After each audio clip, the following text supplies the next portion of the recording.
Hello guys, good morning po. Try natin kung totoo yung sinasabi nila na madali daw mag-alis ng frozen sa karne. Subukan po natin para malaman kung totoo. Tubig.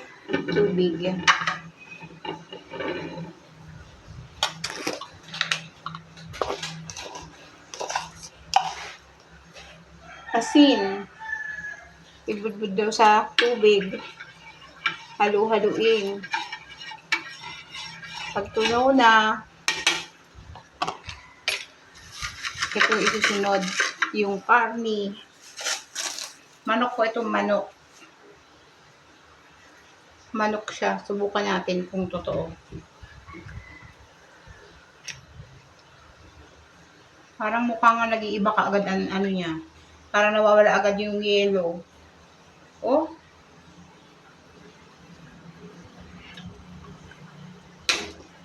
Parang totoo po talaga. First time ko itong gawin. Wala pong masama na sumubok. Ilang minuto ba? Ilang minuto.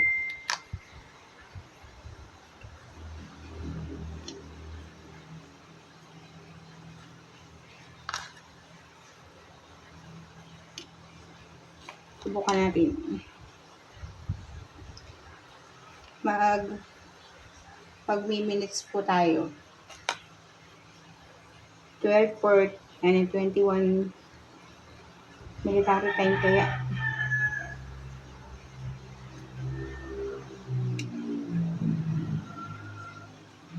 Oo nga, nag-iiba na kaagad yung texture niya, oh. Nawala na po kaagad yung yellow. Uy. Legit. Legit po talaga, legit. Legit yung asin po at tubig.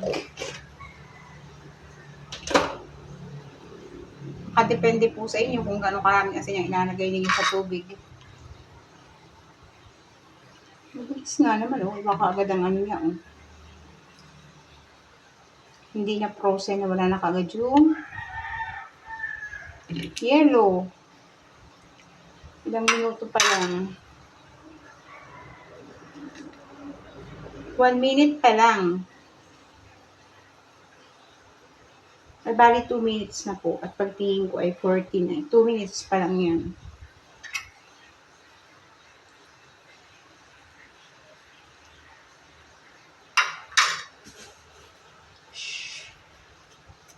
Magpa-fried chicken tayo. Magpa-fried chicken. Kaya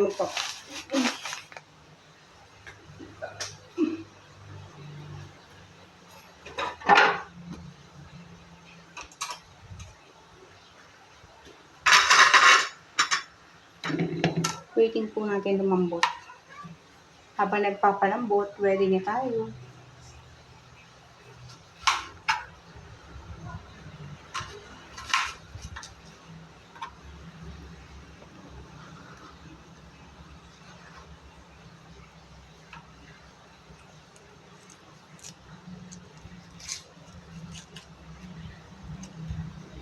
Tipid po, tipid. Kabiak lang na sibuyas.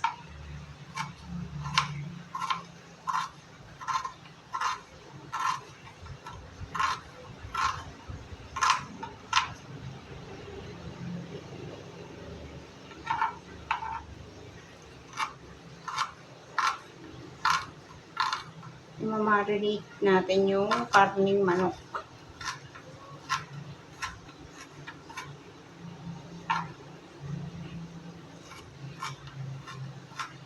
Marinate natin.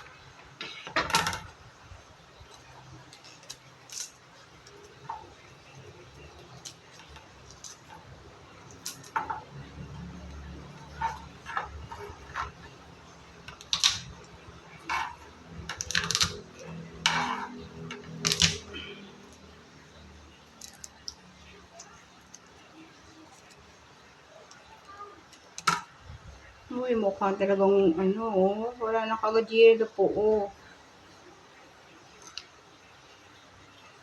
Ligit po yung tubig at asin.